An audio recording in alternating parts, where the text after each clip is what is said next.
Coming to you from Annapolis, Maryland, home of the U.S. Naval Academy, the sailing capital of the world, home of the world's largest crab feast, and 4 signers of the Declaration of Independence.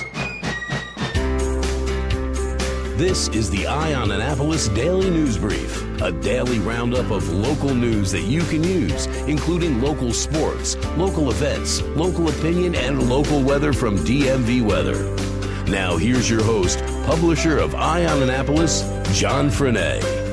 Good morning. It's Tuesday, August 21st, 2018.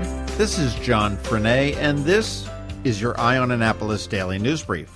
Jarrod Ramos, the man charged with killing 5 people at the Capital-Gazette newspaper offices, is going to get more time for his lawyer to consider filing a not criminally responsible plea instead of the not guilty plea that was initially filed. Arundel County Circuit Court Judge Laura Kiesling made that ruling yesterday afternoon, and she found good cause to give him until October 24th to consider that plea. His lawyer, William Davis, a public defender, said that there were hundreds of pages of documents that he needed to review in order to make the plea. After meeting with attorneys, Kiesling did schedule the trial, and it is a jury trial for January 15th, 2019. That is after the elections, so this will likely play as a role in the upcoming elections. Kiesling did estimate that the trial could last up to 10 days, and Ramos, this was actually his first time in the courtroom in person, and he sat quietly in the courtroom, long hair and a beard. He wore glasses, and authorities led him away in leg irons after the short hearing. Huge credit to Danielle All, a reporter with the Capitol, who was also in the courtroom. In addition to putting out the damn paper, the Capitol is going to be reporting on this trial, and it's going to take some fortitude to sit in there to do that and watch a man on trial for killing 5 of your coworkers. In other trial news, the judge did grant the defense a motion to release witness phone numbers and addresses. However, it is only to the defense attorneys. It will not be part of a public record or available anywhere.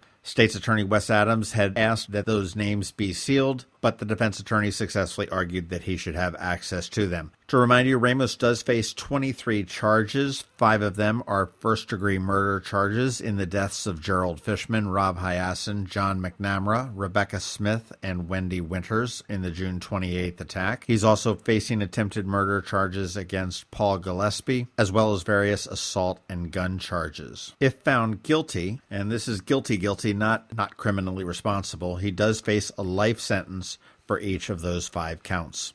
The University of Maryland football team yesterday gathered to share plans on how to honor Jordan McNair, the 19-year-old offensive lineman who collapsed after a May practice and died from heat stroke 2 weeks later. The team is going to be wearing a helmet sticker with the number 79 on the back, and that's the number that Jordan wore during the time that he was there at Maryland. No member of the football team will wear McNair's number for the next 3 years, the time during which he would have been eligible to play. In addition, a moment of silence will be held during the Texas and Temple games, and his locker will be encased with glass. McNair will also be honored on senior day with his class, and he'll be honored at senior graduation ceremony. The team does also plan to award a scholarship to a Maryland football student athlete in McNair's honor every single year. In other sports news, Mayor Pugh of Baltimore said the Preakness is here to stay in Baltimore, and she suggested that it could be through a special lottery. She and Delegate Sandy Rosenberg said the lottery could fund much of the cost to redo the historic 143-year-old racetrack in Park Heights, pending the results of an ongoing study by the Maryland Stadium Authority. Rosenberg is a staunch advocate of keeping the Preakness at Pimlico and said that the funding for much of the expected $300 million redevelopment could be made with revenue from a special state lottery similar to the funding used to build Oriole Park at Camden Yards and M&T Bank Stadium in the 1980s.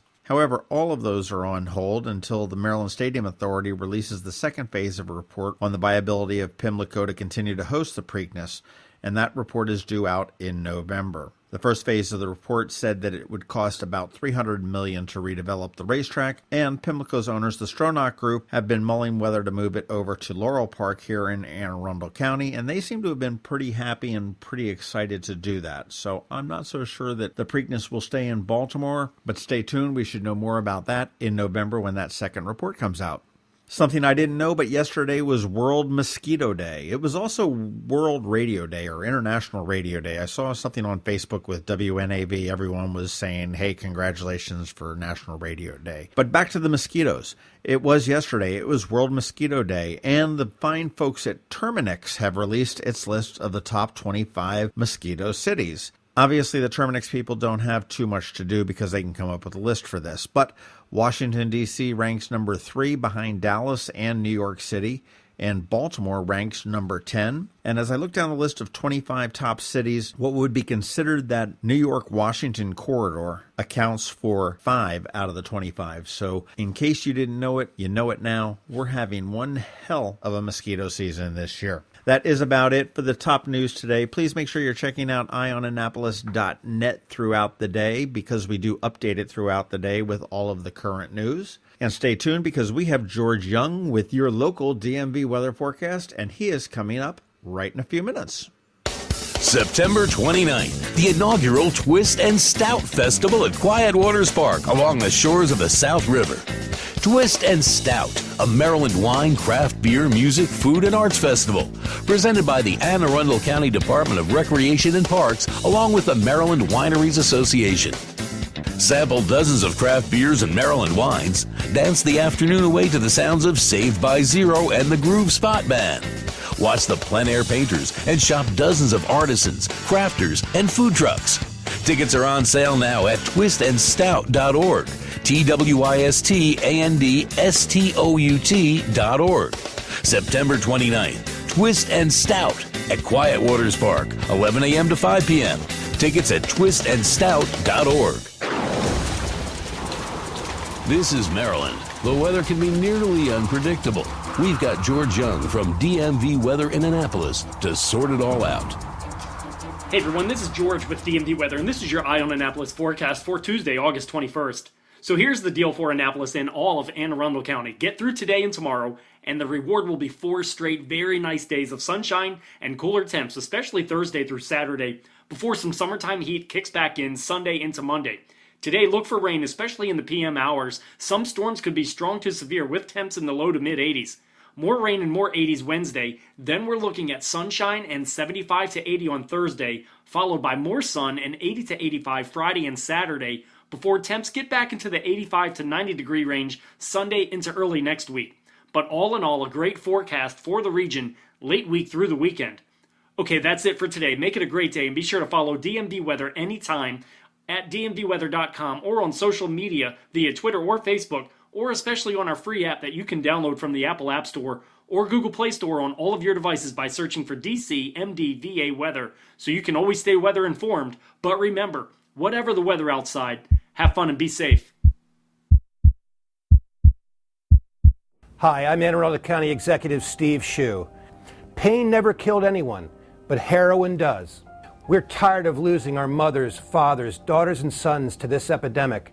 Step up and join our effort to stop creating new users. Doctor's orders. Go to aacounty.org/heroin to learn more about how you can stop addiction.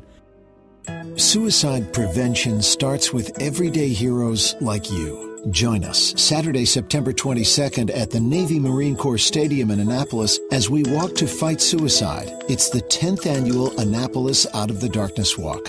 Be a part of the movement turning hope into action.